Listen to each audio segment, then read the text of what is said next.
Stories. We love stories. We tell them, we watch them in movies and TV series, we read them in novels and history books and biographies, which are some of my favorite, as you can see behind me. Sometimes we relate to the stories, sometimes they make us laugh, sometimes they make us cry, they reach our hearts. So, how can we use the power of these stories, of storytelling, to help address the climate crisis? That may sound like, what? How'd you turn left there? It may sound crazy, but my guests today are doing this. They are using the power of storytelling to do just that. And I love creative people and I love creative approaches, as you know by now. So listen up for their creative approach and some tips on how to use the power of storytelling to help save the planet. Welcome to Electric Ladies podcast, formerly known as Green Connections Radio. We bring you insights and tips from remarkably innovative women about corporate responsibility, energy, and sustainability related issues. I'm your host, Joan Michelson. We talk about innovation, leadership, technologies, and careers, always bringing a new perspective. Find us anywhere you like to listen to podcasts, on our website, electricladiespodcast.com, and through my Forbes blog as well. And please pass it on to your friends. If you are struggling with your own career, especially in this crazy world we're in right now, please reach out to me on Twitter and let me know. We can help you, no matter what industry you're in. You do not need to suffer in silence. Please reach out. The climate does not stop warming while we deal with other issues in this country and around the globe. We feel it in the extreme weather. It's actually raining right now as I record this. We feel it in the extreme weather, from heat waves to droughts to hurricanes, wildfires, and floods. Yet many people still dismiss it, or in our short-term focused society, think it's not urgent. So how can we get them to pay attention? My guests today remind us that all social movements began with and eventually drove change by telling stories that move people. From the women's suffrage movement, which you may know my great-great-aunt used stories to help get the 19th Amendment passed, giving women the right to vote, to stories of couples who deserve to marry whoever they love, to the civil rights movements, and to tragic victims of the gun violence gone way too soon that we are dealing with, unfortunately, too much in this country. To the people who lost their homes in hurricanes and wildflowers, the stories do move us, but do they get us to action? So my guests today are using theater and music to help tell stories about climate change and move people to action.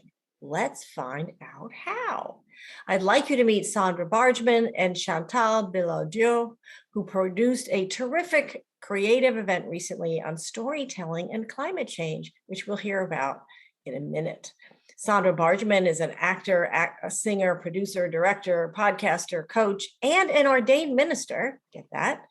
She has performed on all types of stages across the country and the globe, from Broadway to off-Broadway to regional theaters to cabarets, you name it. She has a Bachelor of Fine Arts degree from Carnegie Mellon University in drama and music. In full disclosure, I was on Sandra's podcast, The Edge of Every Day, recently, and it was fabulous. So you can find that. And I'm proud to disclose that Sandra is a good buddy of mine. Hello, my friend. Hello. And my new friend is Chantal, who is also an actor, producer, director, and a playwright, who is seeking a way to use playwriting to address climate change. So she created Future Earth, an Artists in Climate initiative, to bring creative people together to pool their talents, to use storytelling and the arts to reach people about climate change and drive action, from academia to the theater and beyond. She hails from Montreal, Canada, and in 2019, she was named one of the 8 trailblazers who are changing the climate conversation by Audubon magazine. Bravo, Chantal. So please welcome Sandra Bargman and Chantal Bilodeau. Welcome to Electric Ladies, ladies. Thank you for joining me. Thank you for having us. Yes, thank you, Joan. You're welcome. You're welcome. So to start the ball rolling today, Chantal, I'd like to start with you because you wrote something very provocative on your website. You said, quote, "The transition to a sustainable way of life will require a cultural shift. Many of our entrenched beliefs and values in the industrialized West are impeding progress and leaving us ill-equipped for the massive disruptions awaiting us or already wreaking havoc. But artists can help. Some of the most influential culture shifters have been artists." Close quote. So explain that and how artists can help, specifically related to the climate crisis. Yes, so for anything to happen on a grand scale, we need to have culture support it. If we think, I remember when I was growing up, it was not uncommon for, I think my parents even did this, to throw garbage out of the car, right? You Mm. ate something, you threw the wrapping out, you smoke a cigarette, you threw it out. And it was a long time to make that shift. But once you have enough people and you have enough stories that tell you why these things are important, then people start changing and it becomes a way of life. It becomes second nature. So with the climate crisis, a lot of the things we're being asked to do, to consider, to think about are completely different from how we've been living in the last, 50, 100 years. And unless these become second nature, unless the culture as a whole embraces it, or embraces them, these changes are not going to happen. So artists are good at planting these seeds, putting the stories out there. And for anybody, I think the key is repetition. So if you encounter a certain story, certain type of story in the music you listen to, in the articles that you read, in the billboard that you see or the murals that you see when you walk down the street, at some point it creates a frame that you can start to live in, and the changes become something that is natural. So how can storytelling specifically address climate change? And tell us how you got into this, because you've been doing this quite a while. So what was the shift for you that happened that caused you to use your talents in this way? It was a trip to Alaska. So in 2007, I was invited by a friend who lived there and I had never visited. And he runs an air taxi company out of Denali National Park. So it was an amazing setting. And I went and visited and I traveled around Alaska. And this was a year after Al Gore's An Inconvenient Truth came out. So climate change was more present in the conversation. And of course, in the Arctic, it was happening twice as fast as in the rest of the world. So it was very visible. You could watch a glacier and see where it had retreated, how much it had depleted.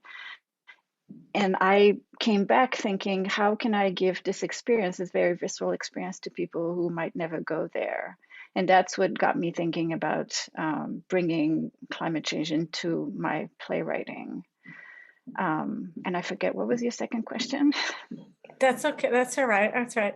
So Sandra, talk about the magic of storytelling, how storytelling can move people, not just move people to make them laugh or cry, but to social action, to actually take steps and tie in your tell us about the event that you guys just did, the unique event, the climate cabaret, I think you called it recently as Earth well. Intention. Earth Climate Intention. Cabaret, yeah. Well, in terms of motivating people, yes, humor is most definitely, but overall, the thing that moves people into action is the connection to hope. I mean, we hear so much about the connection to the emotions and the connection to hope, which is, in my opinion, hope is a very active emotion. A lot of people think of it as sort of separate, but I see it as a moving force emotionally. Actors and storytellers hook into the mythological stories and give framework to suggesting solutions through the storytelling. So, they can educate that way, as well as motivate, as well as entertain. Now, what we created, Chantal had gotten a grant, a NISCA grant, and she wanted to do something with music, which is a little out of her normal track and very much in my track, adding music into cabaret performances and using that music to also connect people to their emotions. So we brought in a variety of different types of performers that brought a different kind of sound to each portion that they did. And we asked them to choose songs that they connected to that made them think about their connection to nature, their love of nature, their love of the earth, something that spoke to their heart and how they put that out, and then to potentially speak a little bit about that. So, we had Broadway style singing, jazz, we had more folk, we had more blues. So everyone that was listening in could connect to something through that spectrum. We also had speakers. We brought in a diverse group of speakers that could speak from social justice, from environmental justice, what's happening in the parks of New York State. So people could, which is a recreational mentality that is now trying to be greened. And so what can people learn through the park system about how they can be involved in the climate crisis? So part of the New York reference, just for everyone, is Sandra lives in, and I think Chantal, you live in New York too, right? Yeah, in the New York area. Yes. Yeah. So, and I happen to be a native New York City girl, so there you go.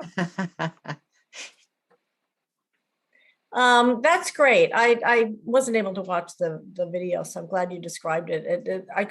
It looks magical. What I'm curious about is, can we use this storytelling and music and the arts to reach people who are not focused on climate? That's the big challenge. Those of us who are already focused on it, we're active, we're doing what we can, but we need to reach the people who we haven't reached yet. And I'm wondering if part of the magic of the arts is that maybe we can reach people who wouldn't otherwise really resonate with this stuff. They're not the ones that are recycling. They're not the ones that are, they're still driving their traditional F-150 and all of that. So what, Chantal, do you think that this can reach people who are otherwise not reached yet? And if so, how? Yeah, it depends on the form, of course, because if you're going to do a show that's billed as a climate change show, I don't see why somebody who's not interested would go.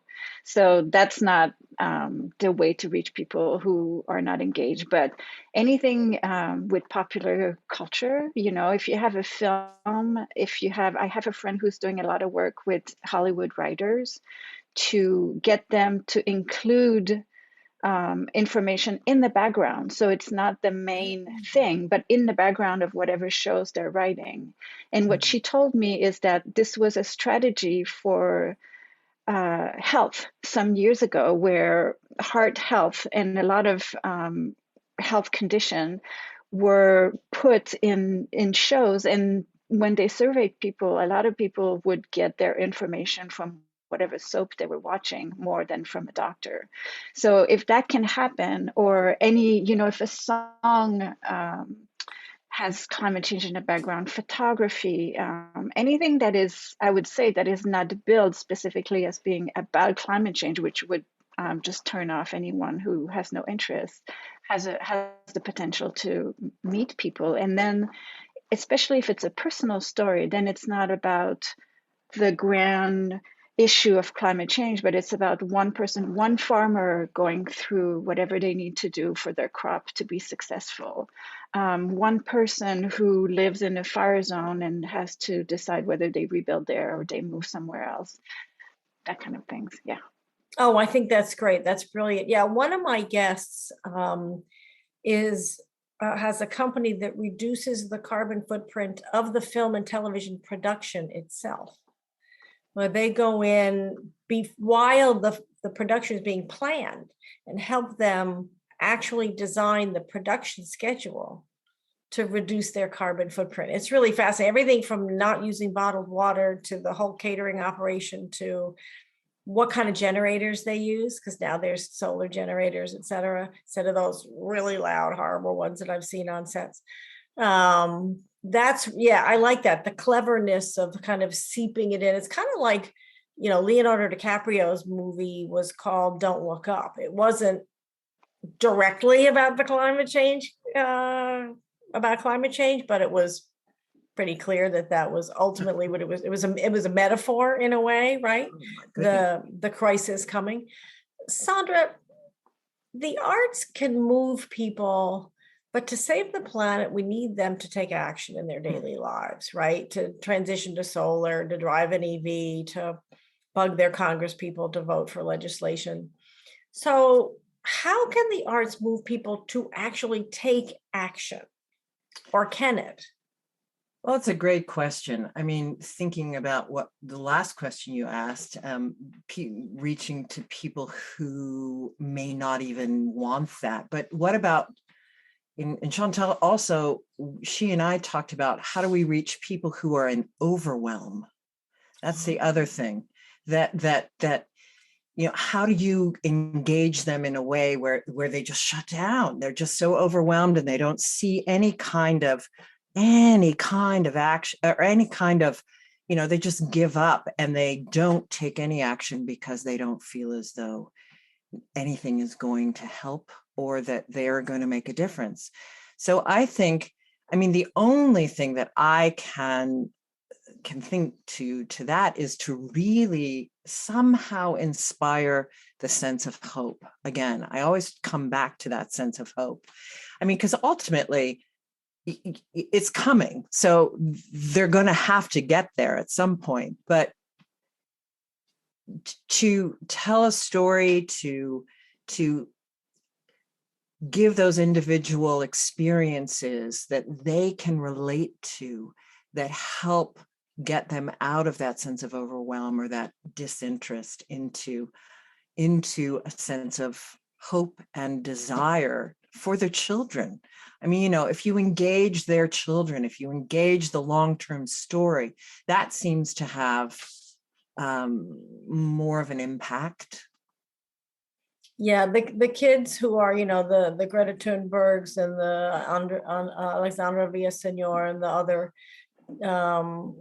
child activists, of course, but their own kids, remind them about the future for their own children and their. Well, that's what I mean too. Is that the activist young kids are helping to remind the adults of their children, right? Exactly. I was at COP26 in Glasgow, and there were a lot of demonstrations by Greta and others, and they reminded the adults in the room who this is for. It's like, well, you might not be on the planet long enough to worry about this, but the kids that you've brought into the world will. Yeah, totally. So do you want them to have a planet, right?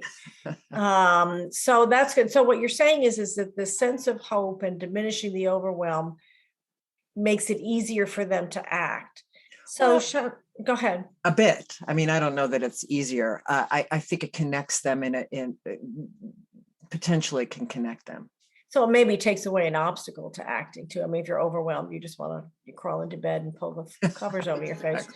Or turn on a movie and binge out on God knows what, right? So Chantal, how do you talk about writing plays with this message in it? Are you, you talked about kind of hiding the messages in other scripts, but your plays are overtly about this, right? You're not pretending, right? You're not hiding it in a movie about an episode of Downton Abbey. I've been binging on Downton Abbey lately. So how do you write these and integrate the messages and the information without sort of it being stilted? I mean, I'm a writer too, and I can't imagine, suddenly you dive into carbon policy. I mean, it's like, how do you do this? The reason it's very overt is because I started about 15 years ago and nobody was talking about it. And so I wanted to, it was a way to make a statement to say, hey, you can write plays about climate change. You can tell stories about climate change. And since I started that way, I've always continued. So, I don't pretend that I reach people who are not interested, but I definitely reach. One thing I wanted to add about who is this for is there's a study, you might know this, John, there's a study that comes out every couple of years called the Six Americas. And it's a survey of people in the US where people stand in terms of their relationship to climate change. And it's divided into 6 sections, with on the one hand being the most alarmists and on the other end being the deniers.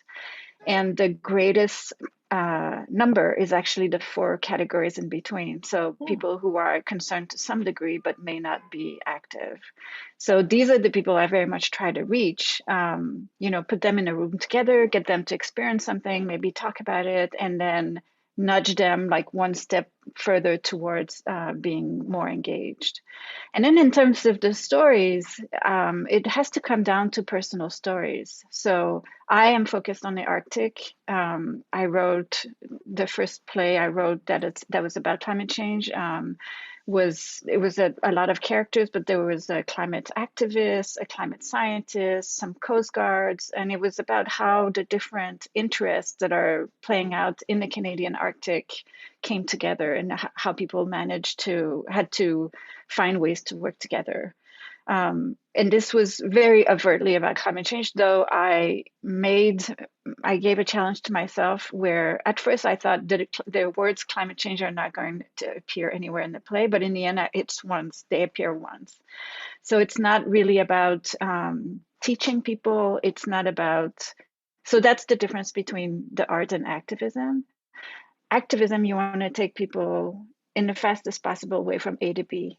This is the problem A, B is what we want you to do, and here's the solution we're asking you to move towards. Mm-hmm. With the arts, it's like, come with me and think about these things. Come with me and form an opinion about these particular things. Come with me and experience what this character is experiencing and see how that might move you.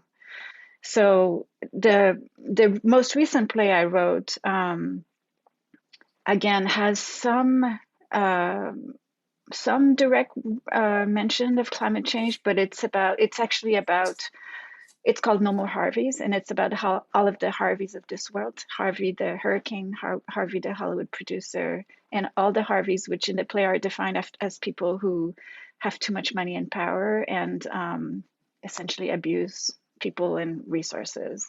So it's about making links between several social issues and environmental issues, and showing how those stem from the same roots.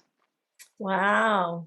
So do you have a call to action? I love what you said about come with me, come along with the characters, right? And you probably get them hooked in with the story of the characters and like what it's really like to be a geologist in the Arctic, trying to do this stuff, or what it's really like to be a climate activist, or what it's, really like to be on the front lines of this, right? And then you relate to that person, and you see the struggle and it's not so glamorous after all, right?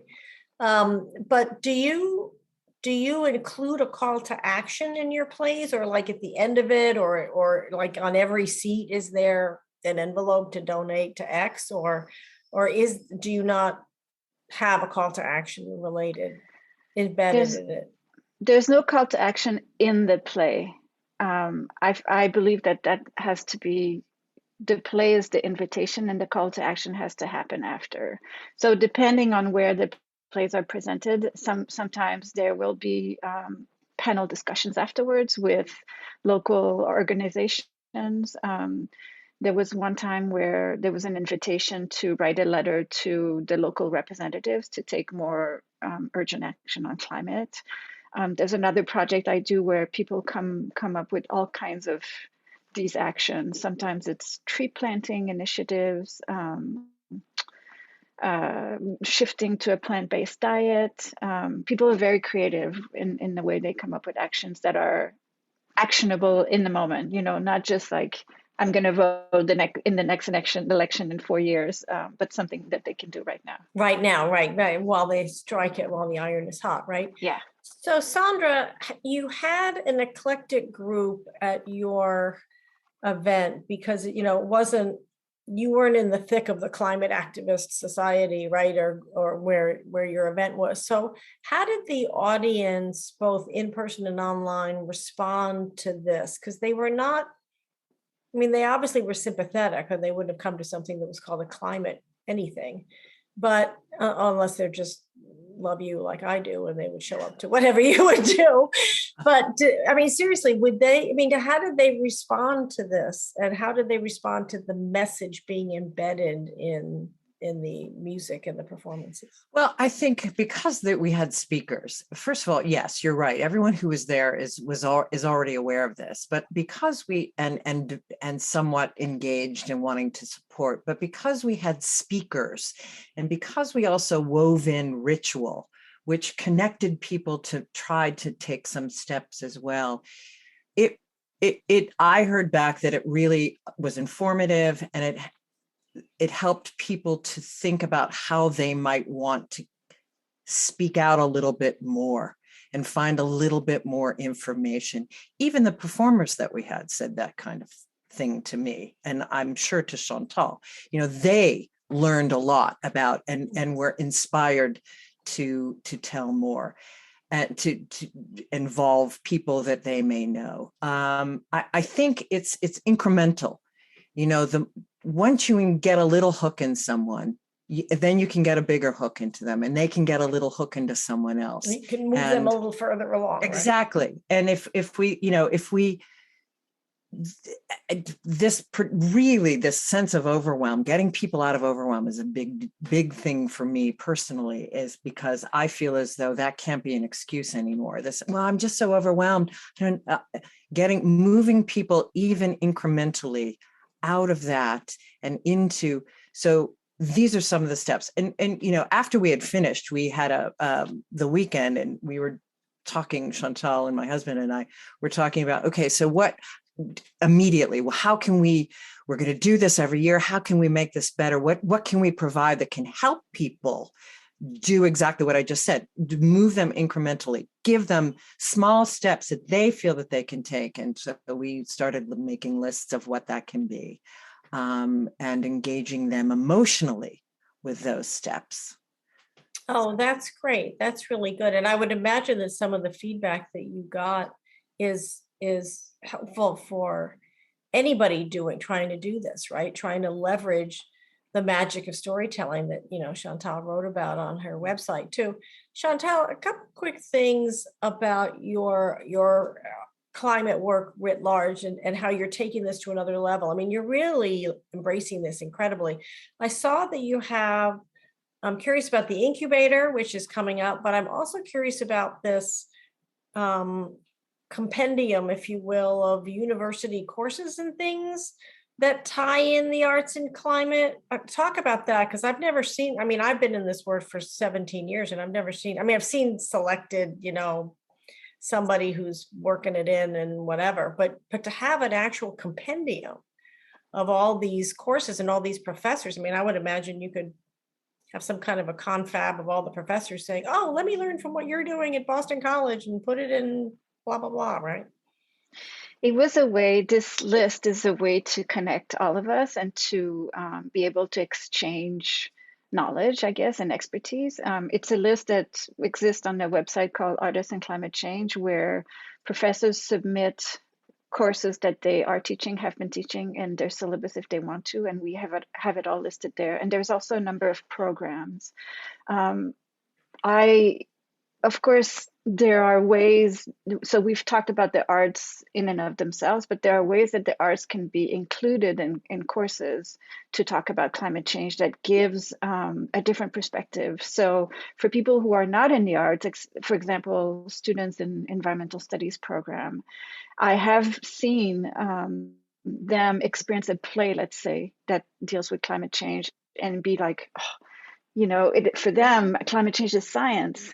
It's not in the arts. And so it opens their perspective. It gives them a new perspective on how this issue can be addressed. So that was one way. And also, just because there was, again, I started this work 15 years ago. So a lot of my efforts at the time was to say, hey, this is important, this matters, here's how it can be used. And so that was why I was trying to put as much stuff out there as possible to show people how other people were embracing the arts in addressing the climate crisis. Oh, I think that's brilliant. By the way, I've interviewed a lot of educators on my show, on the 360 people I've interviewed. I interviewed Shirley Ann Jackson, Dr. Jackson, who's the president of Rensselaer Polytech, and they just opened an institute for energy, the built environment, and smart systems.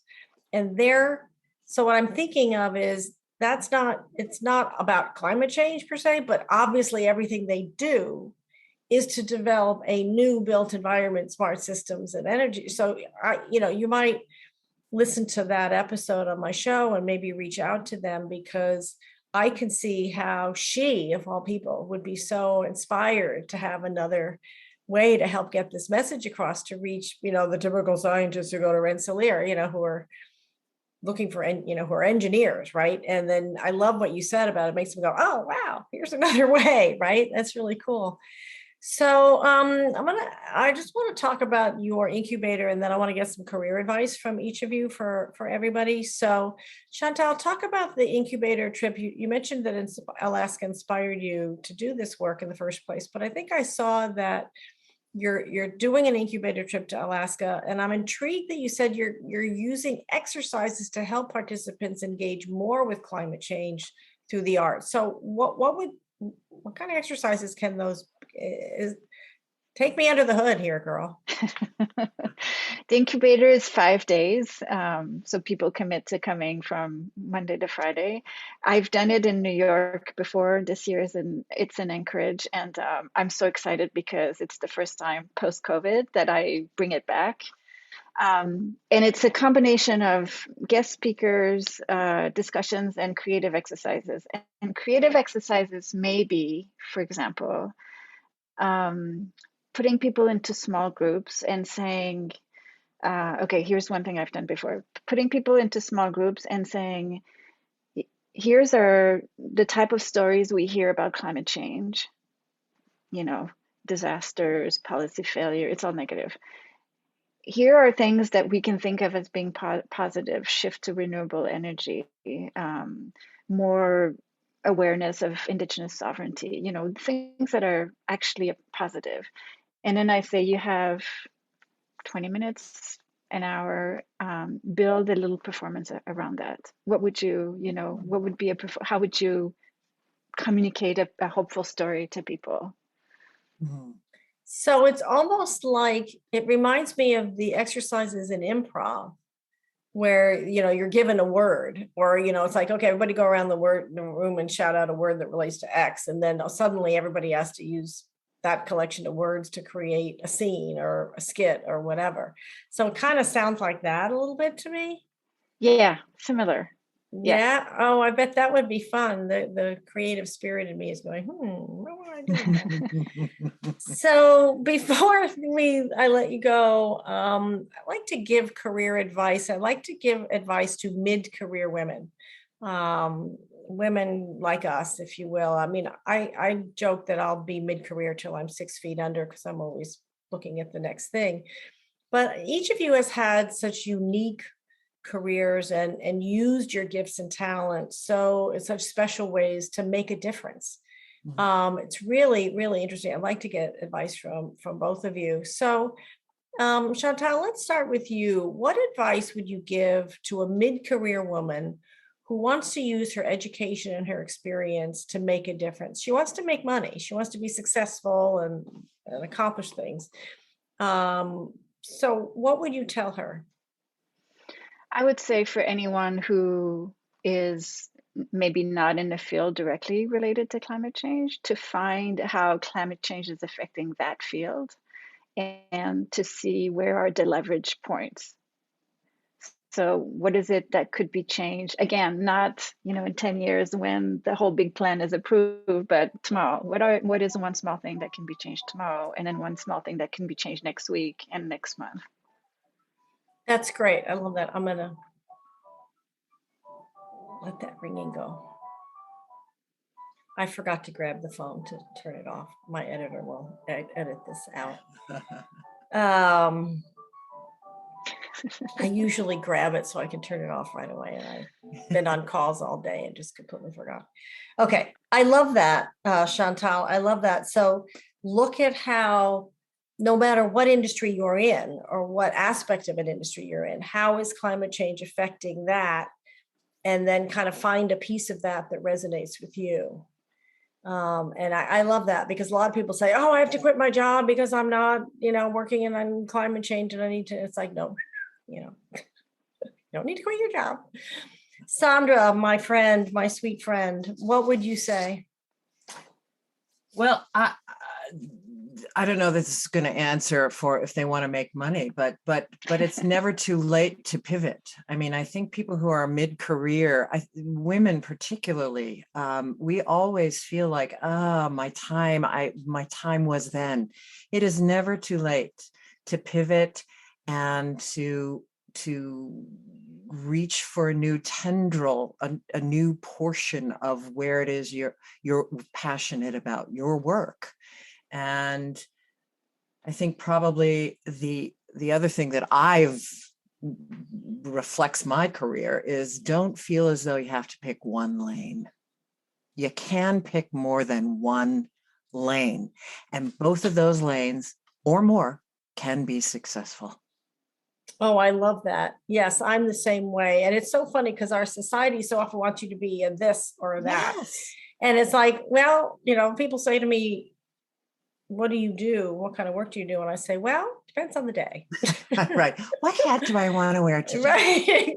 And I think in my head, well, what's going to resonate with this person? Right. So I love that. And it's true. That's why I say you can always do this work, and why I want to focus on mid-career women, because you already know what you're good at. You already know what gets you going, right? What you're passionate about.